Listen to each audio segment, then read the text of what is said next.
باطن کی. بسم اللہ الرحمن الرحیم. نحمدہ و نصلی علی رسول الکریم. اما بعد. بعض لوگوں کو وسوسے کی بیماری ہو جاتی ہے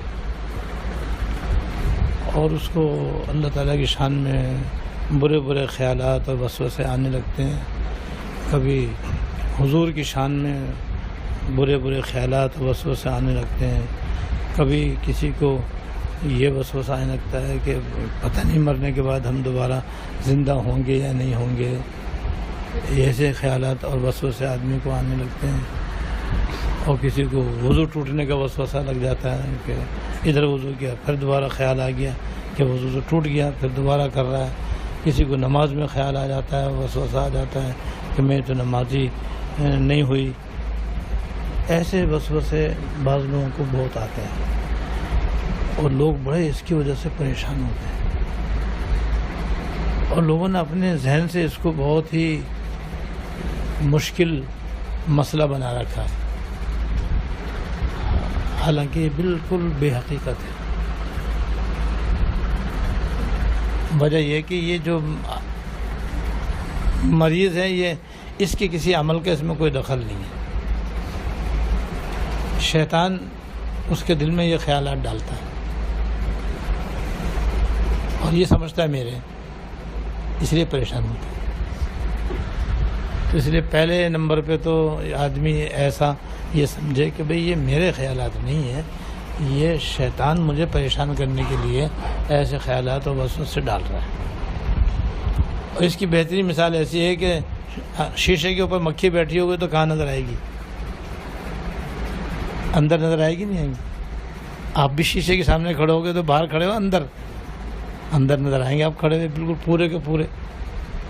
یہ نہیں کہ وہاں 4 ہاتھ ہو جائیں گے آپ کے, جو 2 ہاتھ باہر ہیں وہ بھی اندر 2 ہاتھ, ویسے ہی بالکل وہی سے کپڑا, ویسے ہی رنگ, ویسے ہی چہرہ, ویسی ناک, کسی چیز میں کوئی فرق نہیں ہے اندر. تو سچ مچ اندر ہے یا باہر ہے؟ ایسے خیالات جو ہے اندر نہیں ہیں, باہر ہے.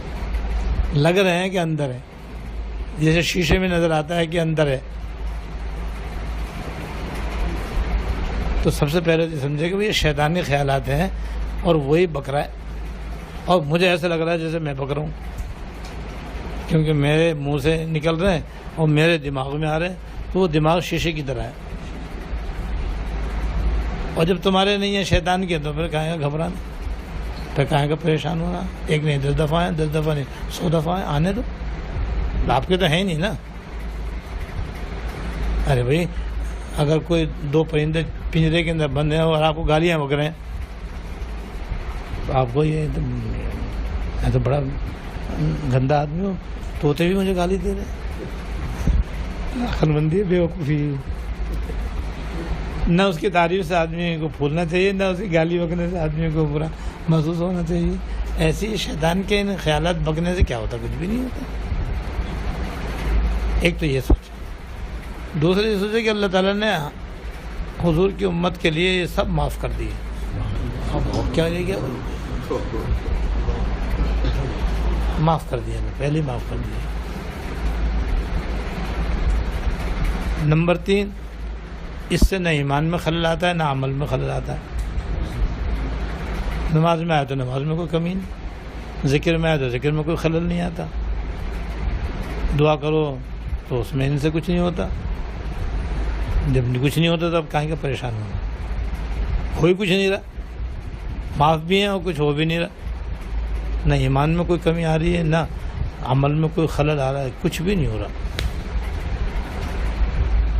نمبر 1 شیطان بول رہا ہے یہ اس کی بکواس ہے, یہ میری نہیں ہے. نمبر 2 اللہ پاک نے معاف کر دیے.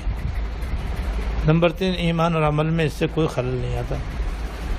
نمبر 4 آخرت میں کوئی پکڑ نہیں, تو آرام سے کھاؤ آرام سے پیو. کیوں خام خواہ وضو توڑ رہے ہو اور کیوں اپنے نماز بلا وجہ لوٹا رہے ہو؟ وسوسوں کی وجہ سے کوئی نماز ٹوٹتی ہے کیا؟ اور نہ اس سے ایمان میں کوئی خلل آ رہا, کچھ ہو ہی نہیں رہا. جب کچھ بھی نہیں ہو رہا تو خام خواہ تم نے اس کو اتنی بڑی مصیبت بنایا کہ ہر وقت پریشان, ہر وقت پریشان, ہر وقت پریشان, ہر وقت پریشان. کسی کو وضو ٹوٹنے کا مرض لگ جائے دیکھو اس کی پھر کیا حالت ہوتی ہے. ادھر وضو کر کے آئے گا پھر دوبارہ وضو کرنے جا رہا ہے، پھر وضو کر کے آئے گا پھر دوبارہ وضو کرنے جا رہا ہے، پھر آ رہا ہے کیا، بس ایسا لگتا ہے جیسے وضو ٹوٹ گیا۔ ارے لگنے سے تو وضو تھوڑی ٹوٹتا ہے، سچ مچ کچھ نکلے تو ٹوٹے گا، سچ مچ تو کچھ نظر ہی نہیں آ رہا، جب نظر نہیں آ رہا تو پھر کہیں گا وضو ٹوٹ رہا ہے، خامخواہ توڑ رہا ہے خیال کی وجہ سے، وسوسے کی وجہ سے۔ اس لیے نہ اللہ تعالیٰ کی شان میں ایسے خیالات آنے سے کچھ ہوتا ہے، اور نہیں حضور کی شان میں، اور نہیں آخرت کے بارے میں، اور نہیں دین کے بارے میں۔ آرام سے رہو، آرام سے کھاؤ، آرام سے پیو۔ کسی نے کہا ہے کہ میں ہوائی پریشانی اپنے ذمہ چپکا رکھی اور کسی لمحہ سکون نہیں، قرار نہیں، تو یہ چار باتیں یاد رکھو۔ اللہ تعالیٰ عمل کی توفیق عطا فرمائے۔ واقع دعوانا، یہ بہت خطرناک بیماری ہے، جو لوگ مبتلا رہتے ہیں میرے پاس آتے ہیں، 10 سال ہو گئے ابھی تک ان کا اطمینان نہیں ہوا،